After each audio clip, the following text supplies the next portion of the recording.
नमस्कार दोस्तों, आपका स्वागत है शेयर बाजार इनसाइड चैनल पर। चलिए आज के Q3 के जो रिजल्ट आ चुके हैं इसके अपडेट की शुरुआत कर लेते हैं। सबसे पहले बात करूं प्रिसीजन वायर इंडिया लिमिटेड, तो इनका Q3 का रिजल्ट आ चुका है। कंपनी की सेल्स देखें तो पिछले साल Q3 में थी 982 करोड़ रुपीज़, जो इस साल Q3 में हो चुकी है 1348 करोड़ रुपीज़। कंपनी की सेल्स में देखें तो ईयर ऑन ईयर बेस पर 37% प्लस की तेज़ी रही है। एंड क्वार्टरली बेस पर देखें तो उसमें भी अच्छी तेज़ी रही है 8.97% की। कंपनी का नेट प्रॉफिट देखें तो पिछले साल Q3 में था 19 करोड़, जो इस साल Q3 में हो चुका है 38 करोड़ रुपीज़। कंपनी की नेट प्रॉफिट में भी ईयर ऑन ईयर बेस पर 100% प्लस की तेज़ी रही है। एंड क्वार्टरली बेस पर देखें तो उसमें भी 5% प्लस की तेज़ी रही थी। कंपनी का रिजल्ट देखें तो overall year on year basis पर मेरे हिसाब से काफ़ी शानदार आया है, जो आप यहाँ पर देख सकते हैं। प्रिसीजन स्टॉक वायर के स्टॉक प्राइस में भी देखें तो 15% प्लस की काफ़ी बड़ी अपर सर्किट भी लगी है। आज के दिन कंपनी के स्टॉक प्राइस में काफ़ी अच्छी तेज़ी रही थी। नेक्स्ट बात करूँ वीआईपी इंडस्ट्रीज लिमिटेड, तो इनका भी Q3 का रिजल्ट आ चुका है। कंपनी की सेल्स देखें तो पिछले साल Q3 में थी 501 करोड़ रुपीज़, जो इस साल Q3 में हो चुकी है 454 करोड़ रुपीज़। यानी कि कंपनी की सेल्स में देखें तो गिरावट रही है 9% प्लस की।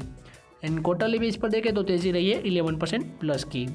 कंपनी का नेट प्रॉफिट देखें तो पिछले साल Q3 में था -12 करोड़ रुपीज़, जो इस साल Q3 में हो चुका है 53 करोड़ माइनस।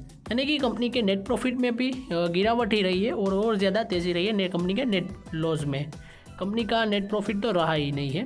यानी कि कंपनी के नेट लॉस की बात करें तो उसमें भी 300% प्लस की देखें तेज़ी रही है। यानी कि कंपनी का इतना ज़्यादा क्या है कि प्रॉफिट नहीं बन पाया है। इस वजह से देखें तो कंपनी का रिजल्ट मेरे हिसाब से काफ़ी ख़राब आया है। और कंपनी के स्टॉक प्राइस में भी देखें तो आप देख सकते हैं करीब 3% के अराउंड की गिरावट रही थी, जो आप यहाँ पर देख सकते हैं। नेक्स्ट बात करूँ डायमंड पावर इंफ्रास्ट्रक्चर लिमिटेड, तो इनका भी Q3 का रिजल्ट आ चुका है।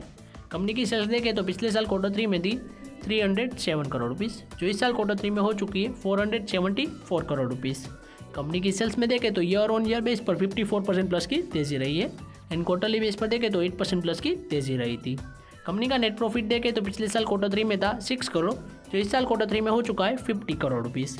कंपनी के नेट प्रॉफिट में ईयर ऑन ईयर बेस पर 700% प्लस की तेज़ी रही। एंड क्वार्टरली बेस पर देखें तो उसमें भी 78% प्लस की तेज़ी रही थी। कंपनी का रिजल्ट देखें तो मेरे हिसाब से काफ़ी शानदार आया है ईयर ऑन ईयर बेस पर। इस वजह से देखें तो कंपनी के स्टॉक प्राइस में भी आज के दिन काफ़ी बड़ी तेज़ी रही थी। डायमंड पावर एंड इंफ्रास्ट्रक्चर के लिमिटेड में कंपनी के स्टॉक प्राइस में करीब 6% प्लस की तेज़ी रही है, जो आप यहाँ पर देख सकते हैं। और आज के रिजल्ट के अपडेट की बात करूँ तो हमारी यहीं तक थी। ऐसे ही वीडियोस देखने के लिए हमारे चैनल को सब्सक्राइब कीजिए और बेल आइकन को ऑन करना मत भूलिएगा। Thanks for watching.